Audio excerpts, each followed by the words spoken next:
Hey guys, it's Otto. So I just finished shooting a video. I mentioned how I want to learn how to play the violin so I could make my virtual orchestra sound better. As I was making a video, here it is. Disclaimer, this video was shot before the COVID-19 outbreak was going on, so stay at home. Stay at home. This is a full-sized student violin by Stentor. This is recommended by lots of violin teachers on YouTube, so I trusted their word and got this. Again, I've never played a violin, but I will do an unboxing as well as try to play a note on this video. The case is really cool. One of my cats is in the cardboard box that this came in. Let's open it. Nothing. I guess we should have opened that one instead.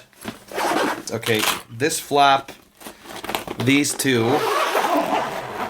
Now we're gonna see what we got. I'd like you to see it first. So, voila. Is that a violin? Yes, it is. Cool. It's not in tune. That is wild. Okay, we twist that, take that out. That's the bow. Some other kind of stuff we got here. This must be the rosin. That's what you put on your bow. Let's take a better look at this thing. Violin. I seriously considered getting the violin after watching Two Set Violin. I love those guys. Years ago, I have plucked and attempted to play a note on a violin, but that didn't go well. I couldn't get anything out of it. I just heard scraping and terrible noises. So one thing is that there's no way I can play a violin the way it's supposed to be played. So left and right-handed players, to my understanding, always play this way around so that their chin rests here somehow. I don't know what I'm doing yet, by the way, but just to show you that there's nothing I can do with my left hand with two fingers. It's just really, it's not gonna happen. And I've played a left-handed guitar for nearly 15 years this way around, which is a right-handed guitar upside down, and I hold the pick like this and I go ba-da-da-da-da. This is the way it's gonna have to be. I will take off the chin rest and put it on this side. That should be completely doable. You can also get a chin rest that is meant to be here as well. As I learn to play the violin, I'm gonna try and figure out if I need a shoulder rest, which goes underneath over there. But let's just see if I can get a note out of this somehow. So I've been looking at a little bit of videos. I'm gonna hold it like this. Oh wow, this is so much more uncomfortable than I thought it was gonna be. Then you have to hold the bow by the frog, and again, missing fingers. I can't do the official positions that a violinist would, so I'm gonna have to figure out a way to play this. And the bow has to be sort of parallelly placed between the bridge and the neck. That's all I know so far. Okay, I'm assuming that the reason there's no sound coming out of it is because there's no rosin on the bow. The reason you need rosin is to add friction. That's how you get your instrument to play. So I'm actually surprised that I couldn't get any sound at all. Let's see what we can do. Oh yeah, and you have to tighten the bow. The wood has to bend this way, not like a bow and arrow, and it shouldn't be straight. So it does feel a little bit loose. You should be able to tighten it from here. Okay, that's a little bit tighter. What am I doing?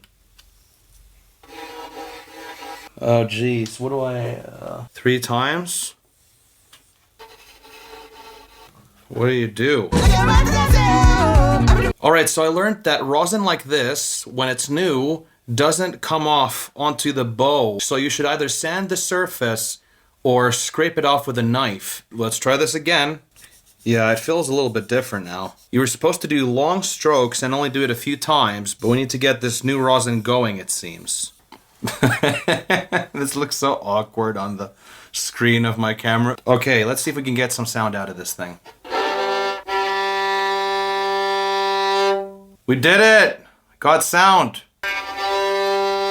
Something for beginners to think about is having a lighter touch when the frog is closer to the string, because there's more weight than there is in the middle and the end. It's very light at the tip. Gotta press a little harder. Oh boy. I can play a note, but I can't really play a series of notes that sound very good at the moment.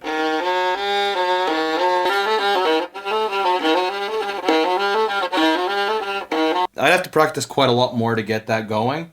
I'd love to know how to make a vibrato on the violin. I watched videos about that and I try to do it with the guitar, but it's just quite different. There's too many things I'm doing wrong here.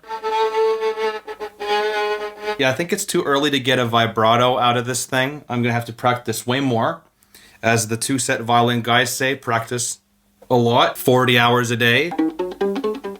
Can do a little bit of pizzicato. I'm really happy to have gotten a sound out of it. It was luckily less hard than I thought. I gotta get into tuning this thing and figure the instrument out. That wraps it up. That's my violin. Not only am I looking forward to layering this on my music, but also to learn some Celtic stuff, try to do some jigs. I know some old jigs on the guitar, but it just doesn't sound anywhere near as cool as it would on a violin. So I'm really looking forward to learn how to play some of those really jolly jigs and other stuff as well. So thanks for watching. If you like what you see, you can click on subscribe. You can click on the bell thing to get notified. And more videos are coming out every Saturday, 8 p.m. finish time. So I'll see you in the next one.